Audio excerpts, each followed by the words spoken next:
change somebody's thinking, sometimes you had to target them through one or more sort of relays of other people. So it's never straight communication. A lot of information we were disseminating wasn't through the media, it was also through people. And therefore, they had to be cut out so that the person handling it quite often didn't realize who the originator was. And that made it all the more credible when that person who was known to the target was passing this information on to them.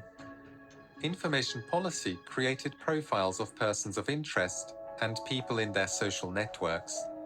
The key thing was that when you knew a lot about a person and the people they worked with, like any other part of society, there were people who didn't like each other, there were people who were jealous of each other. Because we had the relevant intelligence, if we could plant it in the right way, you could, for example, if one person was suspicious of another for some reason, you could increase that suspicion by feeding information in that would tend to reinforce their own views of that individual. So it was that type of activity. Could you explain more about the kind of techniques you used to create psychological conflict?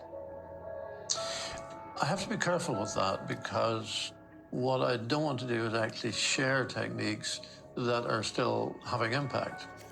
And so there's a grey area there, but it's basically along the lines that we're saying, first of all, is to identify We're still doing it. Relationships, look at how toxic those relationships or not may be, and then try to maneuver them by planting information and to have that effect. Gossips and troublemakers. You build up quite a comprehensive profile of that person and their associates. Now, it may be that some of those associates are totally innocent of any involvement in terrorism whatsoever. Exactly. They just happen to be good friends from school days and so on and so forth. Exactly. It's really creating a picture of that person so you almost know what their response will be to something that you do.